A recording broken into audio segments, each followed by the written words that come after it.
অপরাজিতা নয়নতারার সৌন্দর্য দেখে মুগ্ধ হবে না এমন মানুষ আছে কি? গাছটা পুরো হেলে পড়েছে, তোমরা দেখো একটু।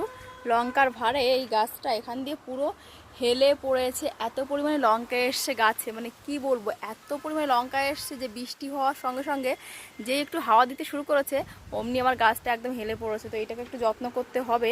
নিচে যাব, নিচে গিয়ে মেয়েদের জন্য রেডি করব খাবার, তারপর কাজকর্ম গুছিয়ে আবার বাগানে আসবো। চলো, সকালবেলা কিন্তু আমি মেয়েদের জন্য বানাচ্ছি আলুর পরোটা, আর বানাবো হচ্ছে এগ রোল। তো আলুর পরোটার জন্য কিন্তু সকালবেলা উঠে সমস্ত কিছু রেডি করতে হয়েছে, আলুর পুর বলো, আটা মাখা বলো। তো দেখো আমার আলুর পুরটা কিন্তু বানিয়ে নিয়ে আলুটা পরোটা বানিয়ে এখন আমি কাটছি, কেটে টুকরো টুকরো করবো। এক মেয়ে খাবে আলুর পরোটা, আরেকজন খাবে কিন্তু এগ রোল। তো আমি যে একটা রুটিকে এভাবে কাটছি পরোটাটাকে, তো কেটে একটু স্যালাড দিয়ে, স্যালাড বলছি কেন, একটু সস দিয়ে তারপরে কিন্তু আমি দেবো খেতে। আর এদিকে এগরোলও বানাবো, এগরোলটাও নিয়ে যাবে টিফিনে, আর একজন খাবে এগরোল। তো ওদের জন্য এই যে সকালে ব্রেকফাস্ট করতে কিন্তু আমার অনেকটা আর কি সময় যায়, তারপরে সংসারের কাজকর্ম শুরু করি। তো এদিকে দেখো আমি এই যে এগরোলটার জন্য এই যে ডিমটাকে দিয়ে দিলাম, আর রুটিটা বানিয়ে রেখেছিলাম সেটা উপর দিয়ে দিলাম। আমি কিন্তু ময়দা দিয়ে ওদের বানিয়ে দিই না, কারণ প্রতিদিন যেহেতু ওরা খায়, তো আমার মনে হয় ময়দা দিয়ে বানালে পরে ওদের পক্ষে সেটা আনহেলদি হয়ে যায়। তো ওই জন্য আমি চেষ্টা করি আটার দিয়ে এইভাবে বানিয়ে দিতে। তারপর একটু স্যালাড দিয়ে এইভাবে দিয়ে দিলাম, আর রয়েছে পেঁয়াজ, শুধু পেঁয়াজটাই আছে, ওইটা দিয়ে দিলাম একটু সস দিয়ে। ধরো চলে এসেছি ছাদ বাগানে, দেখো। আর এই বৃষ্টি হয়ে যাওয়ার পরে ছাদে দেখো আমার বেগুন গাছটা পুরো স্নান করে গেছে বেগুনে। এই বেগুনটা না পচে গেছে, তো এই বেগুনটাকে তো তুলে ফেলবো, এটাকে গাছে রেখে গাছের ক্ষতি, তো বেগুনটা খাওয়ার মতো হয় না, এটা ফেলে দিতে হবে। এই বেগুনটা এত সুন্দর হয়েছে, এইটাকে কিন্তু তুলতেই হবে আজকে। এই বেগুনটা অনেক সুন্দর হয়েছে, তো এটাকে এখন তুলে নেব। দেখো তুলে নিয়েছি, আর এখন ওই উচ্ছেটা তুলবো। উচ্ছেটা দেখতে পাচ্ছ, এই যে উচ্ছে, ছাদে বেশ 3-4টে উচ্ছে হয়েছে, তো এই উচ্ছেটা আজকে আমাকে তুলতে হবে। এটাও খাওয়ার মতো হয়ে গেছে উচ্ছেটা, দেখো কত সুন্দর হয়েছে গ্রো। উচ্ছেটাও তুলে নেব। ছাদের থেকে সবজি তুলতে এত ভালো লাগে যে কি বলবো তোমাদের সঙ্গে শেয়ার না করে না পারি না। কি সুন্দর চেহারা হয় দেখো, এই যে দেখো ফুলগুলো কি সুন্দর ফুটে আছে। এখানে আমার দেখো পর্তুলিকাগুলোতে ফুলগুলো ফুটে ঝরে গেছে, আর এইগুলো হচ্ছে লজ্জাবতী ফুল, এত সুন্দর দেখাচ্ছে লজ্জাবতী ফুলগুলো। আর কি বলতো, এখানে এই যে আঙুর গাছটা কেটে দেওয়া হয়েছে, আবার নতুন করে কুড়ি আসছে আঙুর গাছটায়। তো চলো নিচে যাই। বাগান করতে গেলে প্রচুর সময় হাতে থাকা দরকার হয়, আর আমার তো বাগান করতে এত ভালো লাগে কিন্তু সময়ই পেয়ে উঠি না, জানো তো। তো কী আর করবো, যেটুকু সময় পাই চেষ্টা করি নিজের শখটা পূরণ করতে। হয়তো অনেকের মতো সুন্দর করে সাজিয়ে রাখতে পারি না, সেটা আমিও জানি, তবে আমি আমার মতো করে বানানোর চেষ্টা করি। সে কথায় আছে না, যত বড় হোক ইন্দ্রধনু সে সুদূর আকাশে আঁকা, আমি ভালোবাসি মোর ধরনীর প্রজাপতিটির পাখা। তো নিজের কাছে যেটুকু আছে সেটুকু নিয়ে খুশি থাকাটাই হচ্ছে বুদ্ধিমানের কাজ। তো সেটা নিয়ে থাকারই চেষ্টা করি, কার কি আছে সেটা দেখে আমার তো কোনো লাভ নেই। আমি যেটুকু বানাতে পারবো বা যেটুকু তৈরি করতে পারবো সেটুকুই আমার। তো সেটাই নিজেকে বোঝাই যে আমার যেটুকু আছে সেটুকু নিয়ে কিন্তু আমাকে সন্তুষ্ট হতে হবে। অন্যের কী আছে সেটা নিয়ে ভেবে মনে কষ্ট পাওয়ার কোনো মানেই হয় না। প্রত্যেকটা মানুষেরই কিন্তু নিজের যা কিছু আছে সেইটুকু নিয়ে সন্তুষ্ট থাকাটা খুবই জরুরি। তো সেটাই করার চেষ্টা করি, নিজের যা আছে যেটুকু পারি সেটুকু সাধ্যের মধ্যে বানিয়ে নেওয়ার চেষ্টা করি। এখন চলে এসেছি, রান্নাবান্না কমপ্লিট, খাওয়া দাওয়া হয়ে গেছে। এই যে তোমার দাদা একটু বেরোবে, ওর জামা প্যান্টগুলো একটু ইস্ত্রি করে দিচ্ছি। ঘরগুলো গুছিয়ে টুছিয়ে নিয়েছিলাম মোটামুটি, আবারও তোমার দাদা একটু বিছানায় রেস্ট করছিল, পড়িয়ে উঠে একটু খেয়ে দিয়ে রেস্ট করলো, আবার এখন বেরোবে। তো বিছানাটা আবার একটু এদিক ওদিক হয়ে গেছে বালিশগুলো। আর এই যে মেয়েরাও স্কুল থেকে চলে আসবে, ওদেরও খেতে দেব, ওদের তো এক্সাম চলছে, তো একটু পরে ওরা চলে আসবে, আমি ওদের খাবার দাবার দেবো। যেহেতু সকাল সকাল চলে আসবে ওই জন্যে ভারী কিছু টিফিন দিইনি, এই 11টা নাগাদ ওরা চলে আসবে। তো এখন আজকে কিন্তু একবারই রান্না করেছি, মানে দুপুরে আলাদা করে রান্না করা হবে না, যেহেতু সকালে ওরা ভারী কিছু খায়নি, তো ওই জন্য একবারে সকালে আর দুপুরে রান্নাটা একবারেই করে নিলাম। তো আমি এখন প্রচণ্ড তাড়াহুড়োর মধ্যে দিয়ে এই যে তোমার দাদার প্যান্টটা ইস্ত্রি করে দিচ্ছি, ও একটু বেরোবে, তারপরে কিন্তু আমি আমার বাকি কাজকর্মগুলো করবো। সংসারের কাজের তো শেষ নেই, একটা কাজ থেকে আরেকটা কাজ। যেমন আমাদের হাঁস মুরগিগুলোকে এখনও খেতে দিয়ে পারিনি আমি, তো ওদেরকে একটু খেতে দেবো। তারপরে তো আরও হাজারটা কাজ থাকে, জামা কাপড় ধোয়া বলো, সংসারে গোছগাছ করা বলো, কত রকম কাজ থাকে। আমাদের তো কাজের কোনো শেষ নেই। তো আমি ঘড়ির দিকে তাকাচ্ছি যে মেয়েরা কখন আসবে, আর আমি এই কাজটা কমপ্লিট করছি। মেয়েরা চলে এসছে, ওদের খেতে দিয়ে আমি চলে এলাম এই যে ওপরে জামা কাপড়গুলো ধোবো।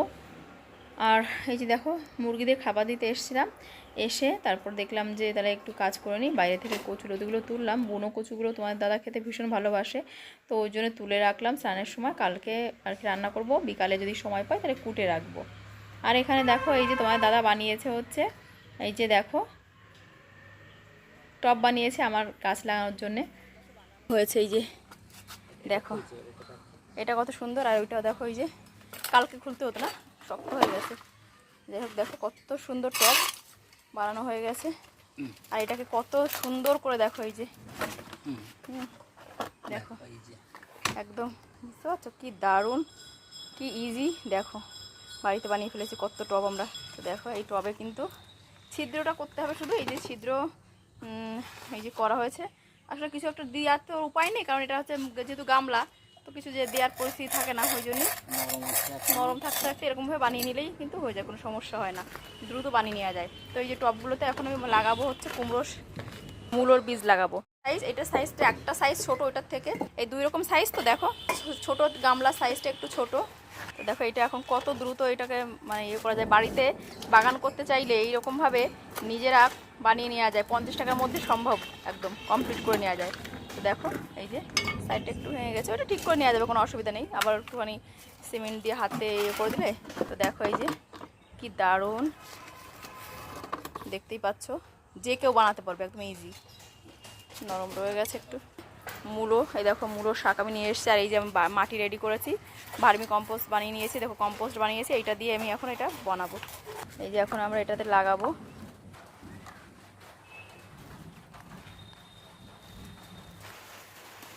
মাটি দেয়া কমপ্লিট, এই হচ্ছে বীজ।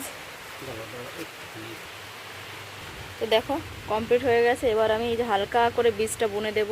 মূলোটা কিন্তু আমি শাক খাওয়ার জন্য বুনছি, আমি মূলো খাওয়ার জন্য না, কারণ এখন অল্প শাকটাই করব, ওই জন্য একটু বেশি করে দিচ্ছি।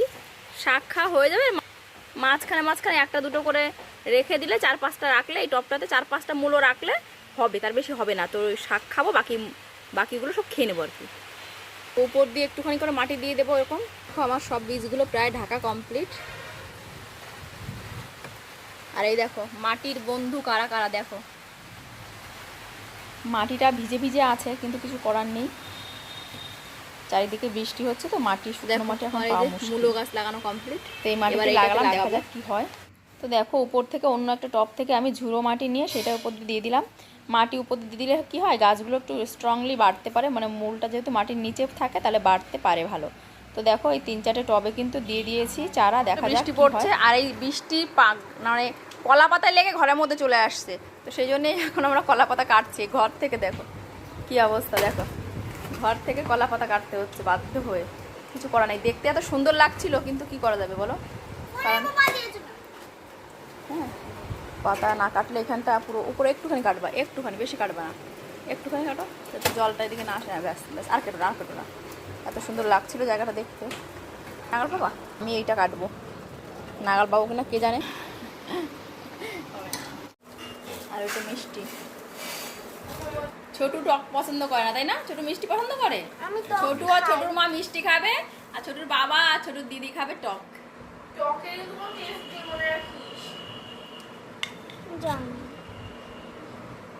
মিষ্টি খাচ্ছে। মেয়েরা বই পড়ছে, আর বাবা বানিয়ে দিয়ে হচ্ছে টিফিন। সন্ধ্যাবেলায় টিফিন হচ্ছে এই দেখো অমলেট, 2 মেয়েকেই বানিয়ে দিয়েছে। আমি হচ্ছে চৌকিদারের চাকরি করি, বুঝলে, মানে চৌকিদারের চাকরিটা আমি পেয়েছি, কারণ আমাকে এখানে সারাক্ষণ বসে থাকতে হয় যে পড়ছে কি পড়ছে না। বিশেষ করে বড় মেয়ে তো বড় হয়ে গেছে, ওকে বলা লাগে না, কিন্তু আমার ছোটু, ওকে সারাক্ষণ বলতে হবে খেলবে না, বই পড়ো, নদী তাকিও না, বই পড়ো। তো এই কাজটা আমার। বাবা এটা তুমি, এটা দিদি, আর এটা সুইট, কি পুচু পুচু হয়েছে দেখো। গরিমা কালকে হচ্ছে মোরাল সায়েন্স এক্সাম, আর ওরা আসবে কালকে একটা পোষ্য আঁকতে হবে, পেট অ্যানিম্যাল। তো ওই যে র্যাবিট আঁকবে, তো তার ট্রেনিং চলছে। হ্যাঁ দেখো বাবাকে এঁকেছে, মাকে এঁকেছে, এখানে কালার করে পুরো র্যাবিট ফ্যামিলি এঁকে দিয়েছে। চলো না কমপ্লিট করো, চলো অনেক রাত হয়েছে, আমাদের এখন ঘুমাতে হবে, চলো। সে এদের আমি বলছি ও ও কোন দেশ থেকে আমি বলছি। না আর করতে হবে না, চলো এবার বাংলাদেশ এবার এবার লাইট অফ করবো, আর বই খাতা গোছাও, বই খাতা গোছাও, আর পড়াশোনার দরকার নেই, অনেক হয়েছে, চলো আর করতে হবে না, চলো অনেক হয়েছে। বাবা কিন্তু রেগে যাবে এখানে, অনেক রাত হয়েছে, চলো বন্ধ করো সব। রাত বাজে এখন 10:30টার বেশি, মেয়েদের পড়ানো কমপ্লিট হলো, আর আমার এখন মনে হলো যে নিজে কিছু একটা করি, নিজের জন্য 2 মিনিট নিজের মতো করে কাটাবো। তো সেই কথা মনে পড়তেই এই যে 5-7 বছর পর এই যে পুরনো একটা শাড়ি, যেটা আমি সেলাই করবো ভেবে শুরু করেছিলাম, যেটা শেষ করা আমার পক্ষে সম্ভব হয়নি, তো সেইটা নিয়ে আবার বসে পড়েছি। তোমার দাদা দেখছে একটুখানি খবর, মেয়েরা একটু ছবি আঁকাআঁকি করছে এখনও, তো আমি এই জন্য বসলাম। এই শুধুটা আমার একসময় জীবনের একটা অবিচ্ছেদ্য অংশ ছিল, নেশা হয়েছিল, ভেবেছিলাম নেশাটাকে পেশা করব, কাঁথা স্টিচের ছোট্ট একটা বিজনেস শুরু করব, কিন্তু তারপর দুটো বাচ্চা মানুষ করতে গিয়ে সে স্বপ্ন আমি হয়ে গেছি বিস্তৃত। আমার বিস্তৃত স্বপ্নটা অনেক দিন পর আবার আমার মাথা কী বলবো উকি মারলো আমার মনের ঘরে, আর আমিও বসে পড়লাম সুশ্রুতটা নিয়ে। জীবনে ইচ্ছা আছে কোনো একদিন যদি সময় বা সুযোগ পাই, আমি ছোট্ট একটা কাঁথা স্টিচের বিজনেস আমি করব। হ্যাঁ, হতে পারে সেটা আমার 1 টাকার বিজনেস, তারপরেও আমি ভেবেছি জীবনে একদিন না একদিন আমি এই স্বপ্নটাকে একটু ছুঁয়ে দেখার চেষ্টা করব। একটা ছোট্ট একটা বিজনেস হবে আমার, যে বিজনেসটা আমি আমার এক্সক্লুসিভ হাতের কাজের দিয়ে শুরু করব। ইচ্ছা আছে, দেখা যাক কত দূর কী করতে পারি। বাচ্চারা একটু একটু করে বড় হয়ে যাচ্ছে, ওরা যখন বড় হয়ে যাবে নিজেরা বুঝতে শিখবে, তখন তো আমি অনেকটা অবসর পাবো। ইচ্ছা আছে, যদি ঠাকুর চায় সময় সুযোগ পাই, আমি সত্যি ছোট্ট একটা বিজনেস করবো, যে বিজনেস হতে পারে 100 টাকার বিজনেস, তবুও সেটা আমার নিজের একটা বিজনেস হবে। আমার কোনোদিনই চাকরি করার কোনো ইচ্ছা ছিল না, চেয়েছিলাম জীবনে ছোট্ট একটা বিজনেস করেও আমি একটা বিজনেস করব, মানে আমি বিজনেস ওম্যান হব, বুঝতে পারছো, চাকরিজীবী হব না। যাক, জোকসে পার্ট, এটা আমার একটা ভালো লাগার জায়গা, এটা হচ্ছে বড় কথা, ভীষণ ভালো লাগে। আমি সুস্থ হাতে পেলে সমস্ত রকমের কী বলবো যেটা বেদনা, মনের ক্লেশ, সেটা আমি ভুলে যেতে পারি। তো সারাদিন পর মেয়েদের সঙ্গে চিৎকার করার পর নিজেকে একটু রিফ্রেশ করার জন্যই কিন্তু সুস্থতা নিয়ে বসেছি। এই 2-4 মিনিট পর আবার এটা রেখে দেবো, কারণ সকাল সকাল ঘুমাতে হবে তো, মেয়েদের স্কুলে এক্সাম কালকে। এটা জাস্ট একটা মাইন্ড ফ্রেশনেস হিসেবে মতো কাজ করে আমার জীবনে। তো যাই হোক, চলো, বাচ্চা মানুষ করা হচ্ছে আমাদের মায়েদের সবচেয়ে বড় দায়িত্ব। আমরা যদি বাচ্চাকে ঠিক করে মানুষ করতে না পারি, যতই তুমি বিজনেস করো, যতই তুমি কোটিপতি হও, আখেরে কোনো কিছু হবে না। বাচ্চাকে সঠিক করে মানুষ করতে পারাটা হচ্ছে একটা মানুষের, যে কোনো বাবা মায়ের সবচেয়ে বড় অ্যাচিভমেন্ট বলতে পারো, যে আমি আমার বাচ্চাটাকে সঠিক করে মানুষ করতে পেরেছি। তো আমার জীবনে এখন প্রথম প্রায়োরিটি আমার বাচ্চা দুটোকে মানুষ করবে। শুধুমাত্র যে অর্থ উপার্জন করবে এমনটা না, আমি চাই ওরা সত্যিকারে মানুষ হোক, মানুষের মানবিক বোধ, মূল্যবোধ ওরা সঠিক করে শিখুক, ভালো মন্দ বুঝুক, জীবনে খারাপ পরিস্থিতি করে মোকাবেলা করতে হয়, সমস্ত কিছু ওরা শিখবে। সেইটাই আমার জীবনে সবচেয়ে বড়, আর মানে কী বলবো ওটাকে কী বলে, প্রায়োরিটিকে কী বলে বাংলায়, আমার জীবনে অগ্রাধিকার পায় ওইটা। তো চলো, এখনকার আজকের মতো টাটা করছি, বাই বাই, সবাই ভালো থেকো, সুস্থ থাকো, টাটা, দেখা হবে।